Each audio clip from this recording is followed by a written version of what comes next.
I'm like, okay, I'm gonna squeeze just a little bit to get whatever is left out, right? Because that's like on my dick. I don't want to freaking damage it. I don't want to go too hard.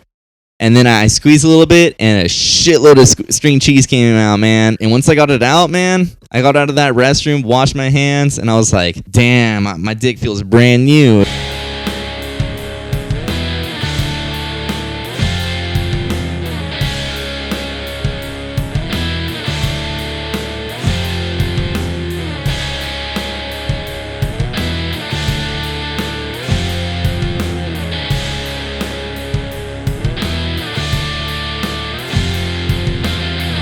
Hello, and welcome, ladies and gentlemen, to another episode of the DP Podcast. I'm your host, Daniel Pinto. And today I'm recording this on Independence Day. By the time you hear this, it's probably like the week after or the week after that. But I guess I just start off by talking a little bit about Independence Day, you know, the day that the U.S. got their independence or declared their independence from Great Britain. And just thinking about all the freedoms we have in this country. Because I've traveled to some countries where, such as, for example, Dubai or United Arab Emirates, where being gay is frowned upon, and they don't have gay marriage. Or you can also talk about like Indonesia, where if you smoke weed, they'll take you to a firing squad. If they catch you and take you to the authorities, it's sentenced to death. Zero tolerance on that type of thing. But I'm here in California, where I can just go to a shop and buy an FDA approved product that's safe and affordable. So it's something to think about and look at, or just even looking at the mindset we have here in America, because it's very open. And I mean, this country is not perfect. I mean, there's people protesting things that I think are wrong, or injustices that happen. So people protest, things like George Floyd, or for example, or many other things that people decide to protest. But those sort of things aren't really allowed in other countries, and it's censored, or the amount of negative sentiment from the community towards those sort of ideas. If you look at China, how they have something called WeChat, and they use that. That's like their Facebook. That's their WhatsApp. If you're familiar with WhatsApp, it's their messenger, I guess. They pay for their taxis, their food. They use it for everything.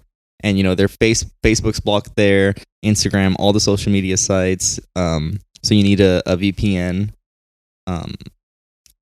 to even search for things on Google, for example. So it's heavily censored, and here in the U.S. we have all those things. I mean, there was a whole little debacle with TikTok in China, and I think because China owns it, and they were trying to sell it off to an American company, when Trump was in office, some bullshit like that. But it's a lot to think about, because I think we're so caught up in our little island that we call our world. And we just see what's around us, that it's difficult to kind of look out from a third person perspective and see what the rest of the world's like, and just kind of take back and say, hey, I actually appreciate these aspects of the world, because I've really benefited from it. Because I mean, I'd much rather be born here than in some place in Africa where I don't have clean running water. And I mean, it's a shame that they don't have clean running water.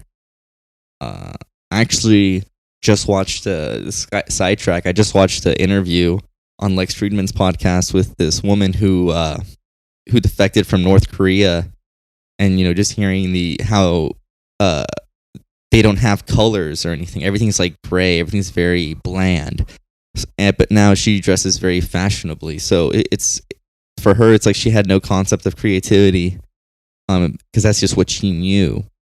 And then once she went outside, she realized, oh wow, there's all these different colors, there's all these different ways of thinking. She didn't know what being gay was until she left North Korea, because there was no such thing as gay over there. And right now, there's like a big famine that's going to start, that the Kim Jong-un's going to start. And we're not doing anything about it. because China supports them, and we don't want to get shit started. So it just sucks that we can't do anything about this. It's just one of those things where it's not in our best interest because we don't want to start fights with China. But on to the next thing. Carlos is not on this podcast. He was going to be because it's the end of. I was going to do this podcast earlier at the end of the month, but he ended up moving out sooner because he got his apartment. And he was eager to get out, so he's been out there. He just got his internet. He's been chilling. I'll probably see him today because after the podcast, we're gonna drive to, or I'm going to drive to Bakersfield to see the family. But Carlos left. He's happy. He's got his new spot. I saw a video of it. It looks pretty dope. Hopefully on the next podcast, I'll have him on, and we can discuss everything and his new life, because it seems like it's still rough for him, because now he's got more responsibilities. He doesn't have me doing his laundry anymore and stuff like that. He doesn't have me babying him, being second mama, but that is what it is with that. And something that's very interesting to me is that I've started a summer school, and one of the classes I'm taking is Computer Science 50, which is just introductory to C programming, which is one of the best programming languages. I mean, it's not the most favorable because it's a little more difficult to code on, but it's the best when it comes to the most basics. Well, it's not the most basic, but the basics of learning how to program, and the languages that are built. Most languages that are built today are built off of C, so it's a good starting language to know. But anyways, something they don't tell you when you learn computer science or programming is you have to put in all the work, because the teacher isn't really going to hold your hand and help you. They're just going to kind of show you the letters. For example, like with like learning a language, because that's literally what it is. It's learning a language. Is they just give you the letters. So then you have to learn how to sound out those letters, and then make sense of the words and learn how to make sentences. They just give you the tools, but you have to be able to implement it, which means you yourself have to put in that work. Same with I interpreted it as like learning an instrument. You learn your notes, you learn your scales, but you yourself have to learn how to improvise and make your own voice and things like that. So that's the same with programming. You need to be able to learn the language well enough that you can, if someone gives you a problem, you can find your own creative way to work around it, because programmers do different things to work to do different programs. I mean, of course, if you have a simple program, everybody's probably going to do the most basic thing because it's just the most go-to. But when you have more complex, making applications for phones or making a game, the way you go about doing things may be different. For example, a very quick example would be like the people that made the game Doom. I'm pretty sure most people know that game, Doom. It's like first-person shooter. Everybody had it in their computer in the 90s. Well, that company, id Software, they made their own custom way that everybody kind of uses now to code in C to code a square root, which normally somebody would just put like, x equals square root of x, just you could put the square root in there, or write square root, depending on what program. If you're using Python or C, you could write square root and then put the number that you want and you get the square root. But they made a very long, complicated but genius way to get a square root. And it I don't know why exactly, because this is just something I learned recently, but I don't know why exactly it's so innovative, but apparently it helps out with the program. I'll let you guys know when I learn more about this, because I'm actually very intrigued by it, and I'm just getting my feet wet with it. I was watching, for example, a Computer Science 50 class that was in UCLA, I believe. And it was with Mark Zuckerberg, the guy that made Facebook. But this was in a lecture that he did in 2005, so he wasn't a complete freak.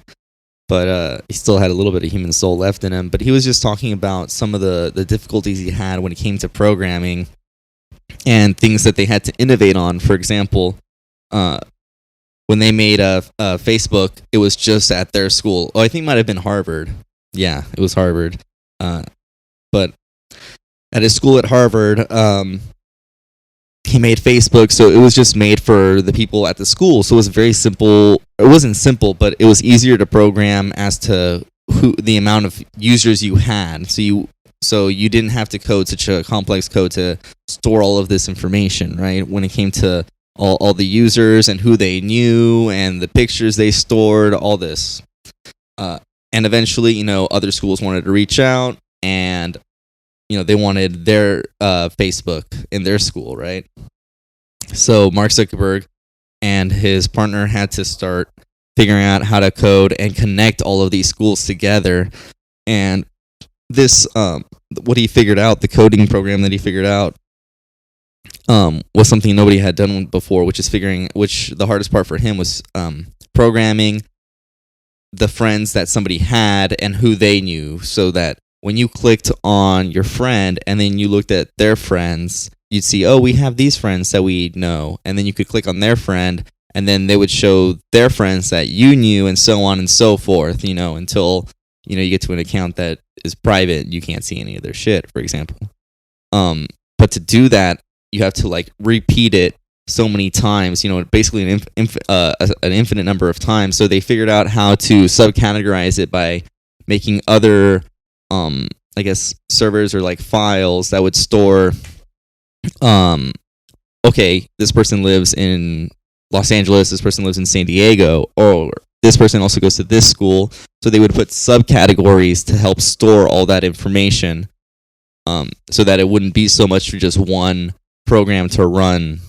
And I'm like, oh, that's pretty smart, just to have the program pick from other files to fill in the gaps of that information. And I'm like, that's genius. And apparently Friendster, if any that's before me, because I was a kid when that was out. But if you ever use Friendster, that was one of the problems they had, and that's why they shut down, because of the friends of the friends and the friends. That whole program was difficult for them to run, and they didn't figure it out. And I mean, hey, Facebook took over, so it's not just coincidence why something wins. You also have to give the best user experience, and I feel that's something that maybe a lot of technical people don't think about, is the user experience, because they're so caught up in the engineering part of it that they don't think, okay, I need to make this pleasurable for the person that's using it.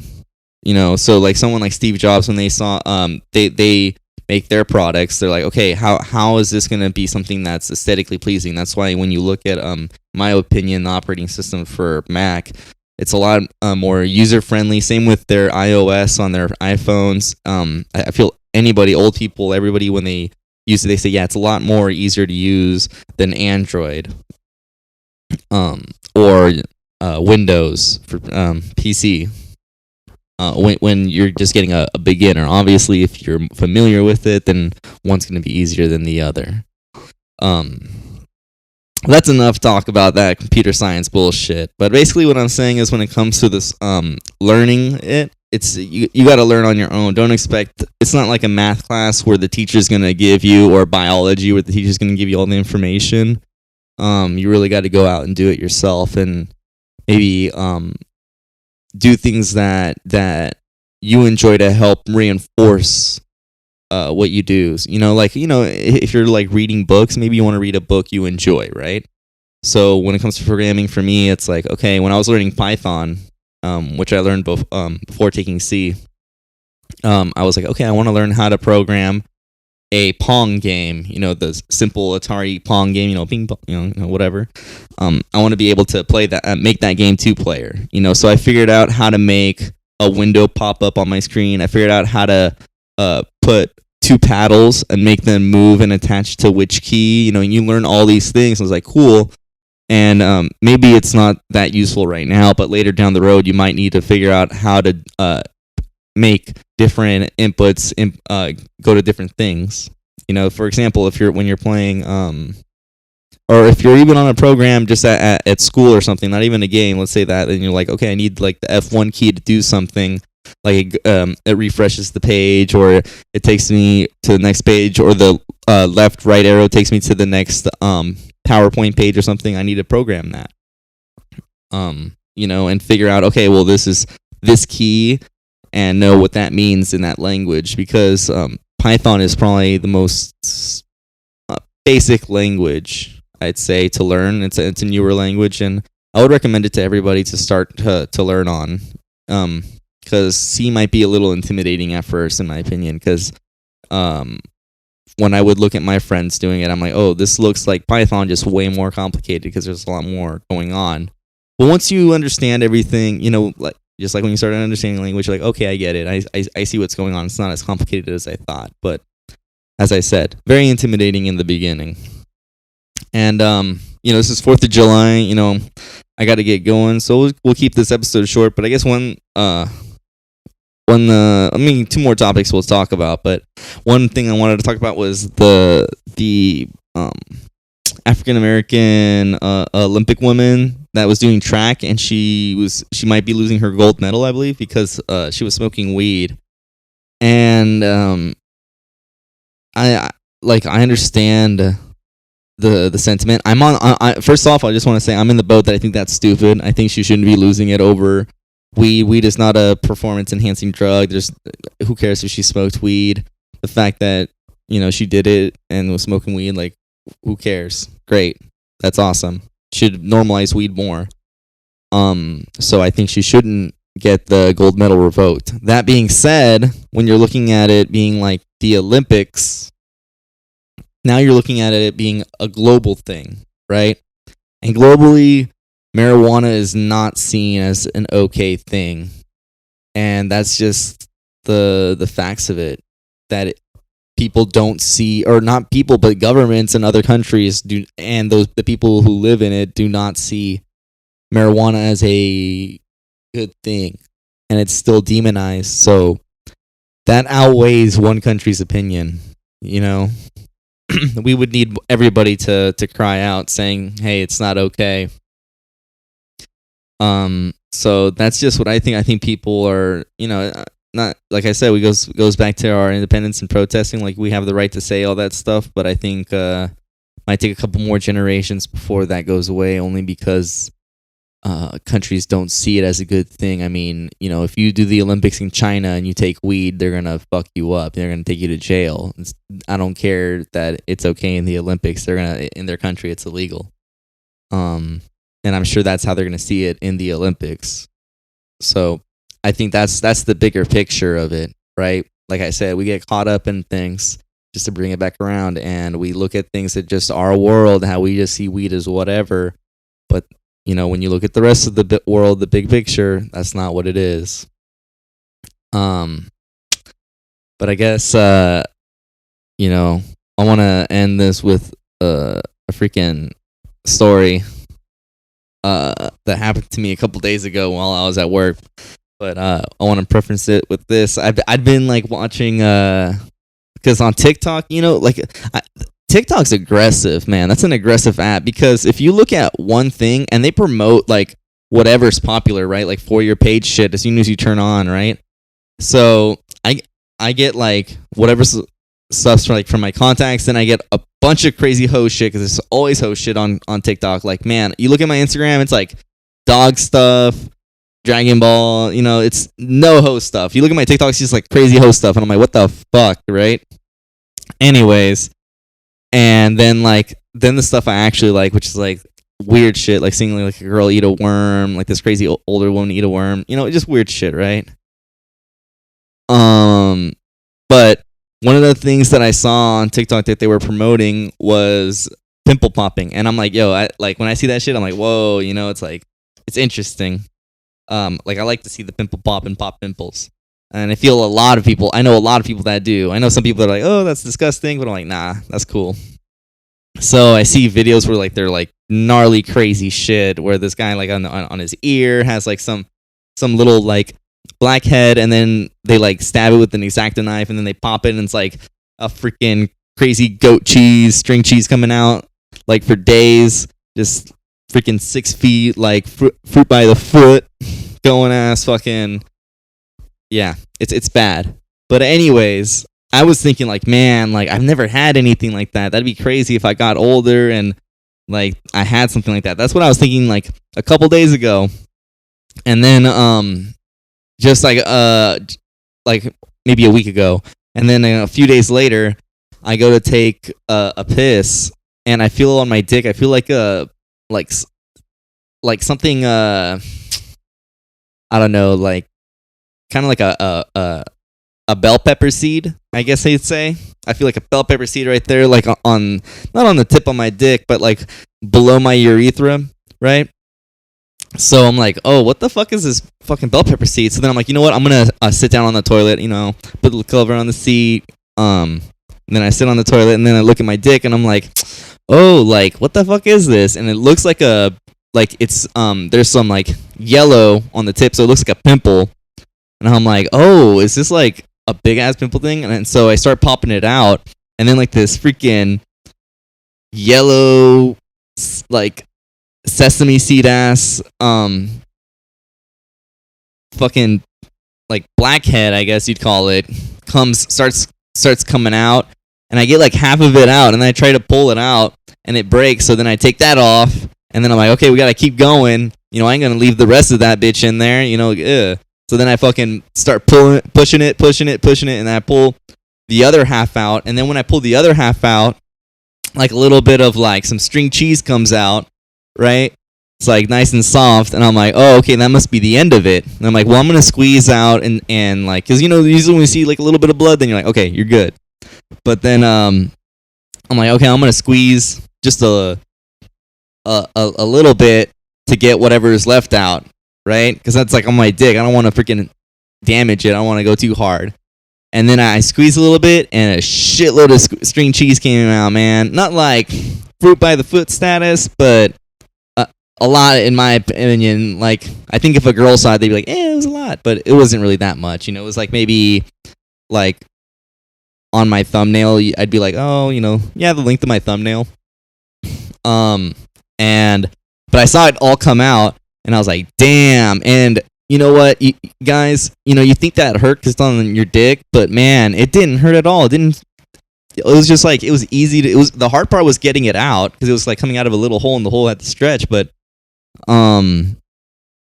it didn't hurt. And once I got it out, man, I got out of that restroom, washed my hands, and I was like, damn, my dick feels brand new. It's like I didn't even know I had a 10-pound weight on it. You know what I mean? It was lovely.